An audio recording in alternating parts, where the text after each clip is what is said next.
В последнее время интерес к ARPG с припиской Diabloid значительно возрос. Сыграл здесь свою роль и выход Last Step, релиз Diablo 4 и ошеломительный успех ранней версии Path of Exile 2. Тем не менее, рынок этот не ограничивается несколькими тайтлами, более того, он расширяется. И сегодня нам бы хотелось обратить внимание на нового игрока с новым проектом. Речь идет про ролевой боевик в жанре Hack and Slash с атмосферой стимпанка, как все это дело цветасто называют сами разработчики, под названием Crystal Fall. Ну а в моем понимании это изометрическое ARPG с достаточно интересным сеттингом. Не забываем подписываться на канал, в том числе по ссылкам в описании можно найти нас на отечественных платформах ВК и на Рутуб. Ну а за общением и самыми свежими новостями жанра MMORPG отправляю вас в мой телеграм. Меня зовут Мадлер, это портал GoHaru, мы начинаем.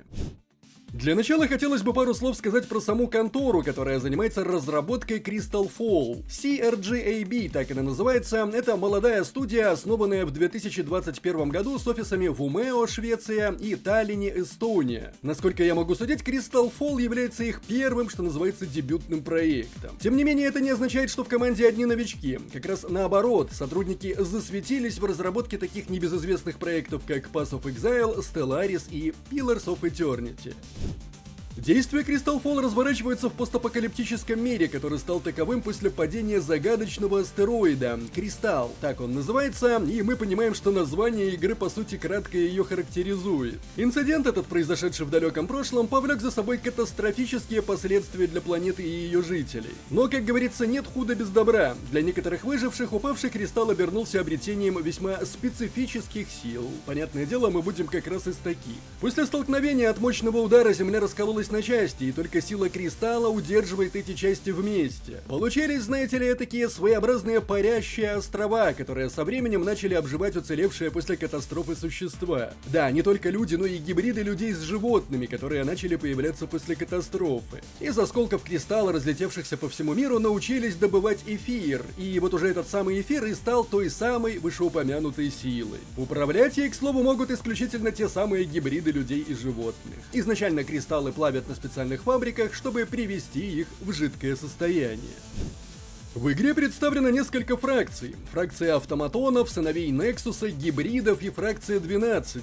Если с последней все более-менее понятно, эта фракция управляет всеми фабриками по производству эфира и по сути считается таким негласным правительством, то в хитросплетениях взаимоотношений остальных еще предстоит разобраться. Хотя с фракцией гибридов тоже все относительно просто. Это те самые полузвери-полулюди, за которых нам предстоит играть. Мы начинаем в качестве преступника, которого заточила в подземелье могущественная организация, правящая окружающими землями. Нам предстоит отправиться в путешествие по миру игры и обрести силу тех самых осколков кристалла. Ну и, разумеется, дать бой многочисленным механическим противникам и мутантам.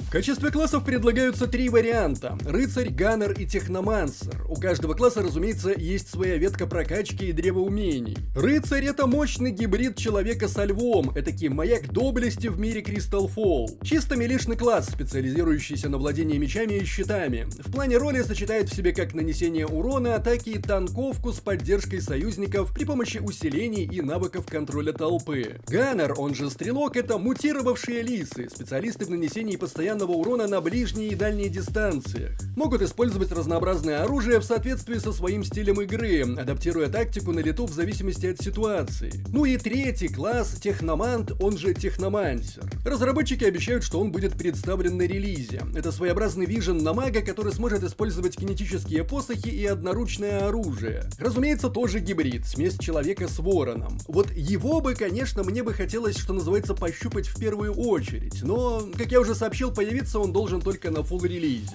который, в свою очередь, состоится когда-нибудь в 2025 году. Отдельного упоминания заслуживают навыки в Crystal Fall. Дело в том, что здесь они не банально учатся, а находятся игроками в качестве лута. Их огромное количество, они различаются по рарности, но, что самое главное, благодаря процедурно сгенерированным древам навыков, да, у скиллов они тоже есть, в плане билда может получиться нечто по-настоящему уникальное. Кроме того, у некоторых скиллов дополнительно присутствуют специальные ноды для вставок камней, которые добавляют скиллам специальные способности. К слову, разветвленное древо пассивных навыков а-ля PoE в игре тоже присутствует. В общем, как я уже упомянул, в плане билдостроя все это дело должно исключительно радовать. Ну и раз уж мы коснулись процедурной генерации, давайте поговорим про подземелья, потому что именно исследованием процедурно сгенерированных подземелий нам и предстоит заниматься большую часть времени в игре, в одиночку или вместе с друзьями. Да, Crystal Fall будет поддерживать функцию мультиплеера. Подземелий должно быть много. Некоторые, как, например, подземелье Фабрика, где производят эфир для гибридов, тесно связаны с лором игры, некоторые не так тесно. Но суть в том, что ввиду своей специфики каждое следующее прохождение такого данжа будет отличаться от предыдущего. Цель, в свою очередь, понятна любому любителю ARPG: налутать максимально ценного и собрать своему персонажу максимально имбовый билд.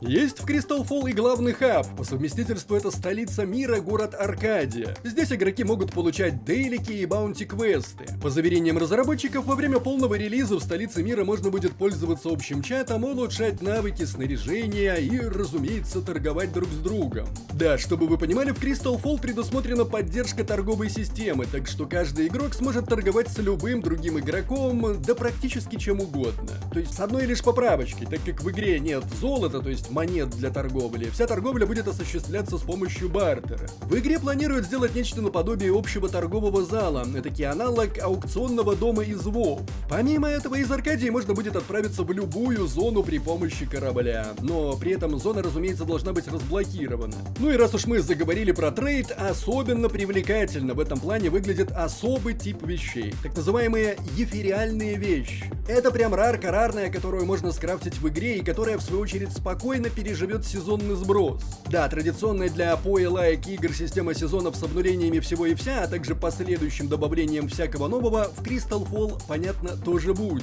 Что же касается ефириального шмота, то, как я понял, это имба лютая, и его просто обязаны хотеть все в этой игре.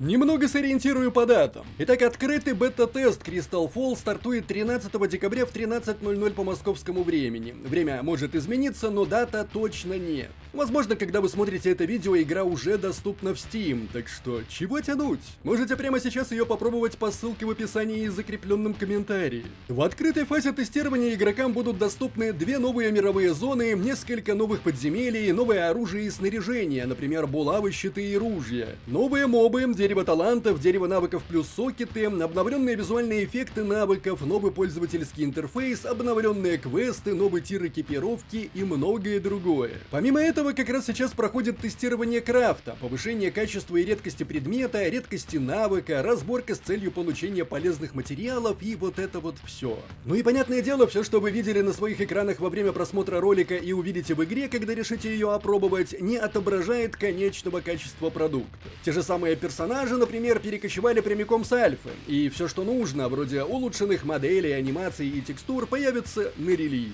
Равно как и куча всякого разного в уже доработанном и полностью готовом к употреблению виде. Релиз, напомню, еще разок запланирован на 2025 год. Ну а узнать, что из себя представляет этот внебрачный ребенок, это дитя любви Diablo 2 и Path of Exile, можно, как я уже сказал, по ссылке в описании и закрепленном комментарии.